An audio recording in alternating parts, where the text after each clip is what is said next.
এটি নেতৃত্বের আঁতুড়ঘর। এই প্রাঙ্গণে যারা হেঁটেছেন তাদের কেউ কেউ হয়েছেন ইতিহাসের রচয়িতা। আজও এক তরুণ সেই ইতিহাসের ধারাবাহিকতা বজায় রেখেছেন ঢাকা বিশ্ববিদ্যালয় শিবিরের সাবেক সভাপতি সাদিক কায়েম। ঢাকা বিশ্ববিদ্যালয় দেশের প্রগতিশীল চেতনার হৃদয় স্পন্দন। এখান থেকেই উঠে আসে ভবিষ্যতের নেতৃত্ব। তাই ডাকসু নির্বাচন শুধু একটি নির্বাচন নয়, এটি দিক নির্দেশনা, এটি ভবিষ্যতের দায়িত্ব গ্রহণ। এই নির্বাচনে ভিপি পদে প্রতিদ্বন্দ্বিতা করছেন এক পরিচিত পরীক্ষিত নেতৃত্ব, সাদিক কায়েম। বাংলাদেশ ইসলামী ছাত্র শিবিরের ঢাকা বিশ্ববিদ্যালয় শাখার সভাপতি হিসেবে সাদিক কায়েম প্রমাণ করেছেন, আদর্শ নেতৃত্ব মানেই সমস্যা নয়, সমাধানের সাহস।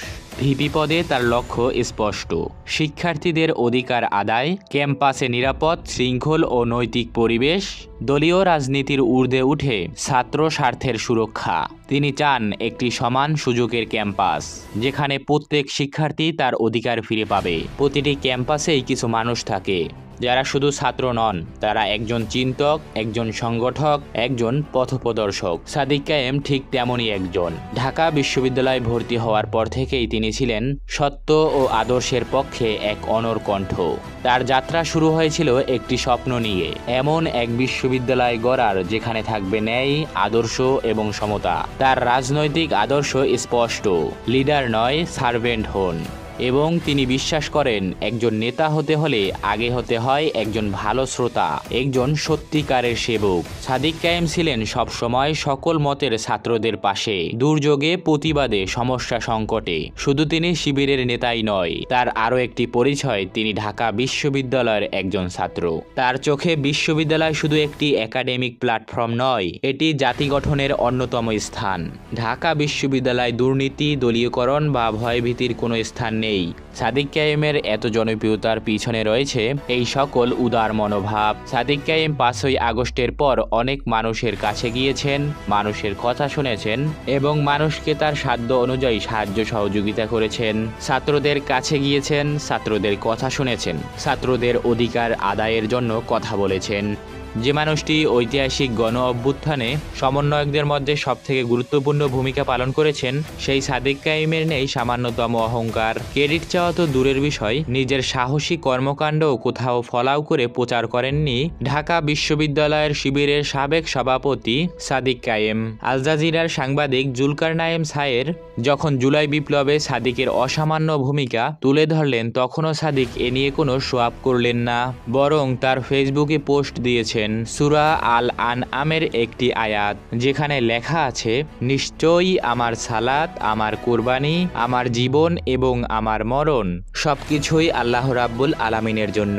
অর্থাৎ সাদিক কায়েম দুনিয়াদারির কোনো মোহে নয়, আল্লাহর সন্তুষ্টি লাভের জন্যই তার প্রতিটি পদক্ষেপ গ্রহণ করেন। এত জনপ্রিয় এবং গুরুত্বপূর্ণ একজন ছাত্র নেতা হয়েও সাদিকের জীবনযাপন অত্যন্ত সাধারণ। এ ব্যাপারে ঢাকা বিশ্ববিদ্যালয়ের রায়হান নামের এক শিক্ষার্থী বলেন, সাদিক ভাই 5 তারিখের আগে যে ফোন ব্যবহার করতেন, এখনও সেই ফোনই ব্যবহার করেন। ওনার কোনো নিজস্ব বাইক নেই, এখনও রিক্সা বা সিএনজিতে যাতায়াত করেন। বিপ্লব পরবর্তী সময় তার চলাফেরায় বিন্দু মাত্র পরিবর্তন আসেনি, অথচ তথাকথিত সমন্বয়করা বিপ্লবের পর ফুলে ফেঁপে উঠলেন। তাদের প্রত্যেকের হাতে এখন আইফোন, নিত্য নতুন বাইক আর গায়ে দামি ব্র্যান্ডের পাঞ্জামি, সাথে ক্রেডিটবাজি তো আছেই। ইস্ট ওয়েস্ট ইউনিভার্সিটির ছাত্র নেতা সাদিক আল আরমান বলেন, প্রাইভেট ইউনিভার্সিটি ও মহানগরে সাদিক কায়েম ছাড়া ঢাকা বিশ্ববিদ্যালয়ের কাউকেই আমরা চিনি না। অর্থাৎ সাদিক শুধুমাত্র ঢাকা বিশ্ববিদ্যালয়ই নয়, সারা দেশের ছাত্র সমাজের মধ্যেই জনপ্রিয়। সাদিক কায়েমের ব্যাপারে ঢাবি শিবিরের বর্তমান সভাপতি SM ফরহাদ বলেন, অকৃতজ্ঞতা আর নোংরামি সাদিক কায়েমের কাছে কখনো পাননি, পাওয়ার সম্ভাবনাও নেই। অসীম সাহস আর প্রশস্ত হৃদয়ের অধিকারী সাদিকেরা শতাব্দীতে খুব অল্পই জন্মায়। সাদিক কায়েমের সাথে যারাই চলাফেরা করেছেন তারাই জানিয়েছেন, সাদিক অত্যন্ত অমায়িক একজন মানুষ। তার ভিতরে অহমিকার লেশ মাত্র নেই, সহজে মানুষের সাথে মিশে যেতে পারেন। সবার সাথে হাসি মুখে কুশল বিনিময় করেন সাদিক, সবসময় তার কর্মীদের খোঁজ খবর নেন।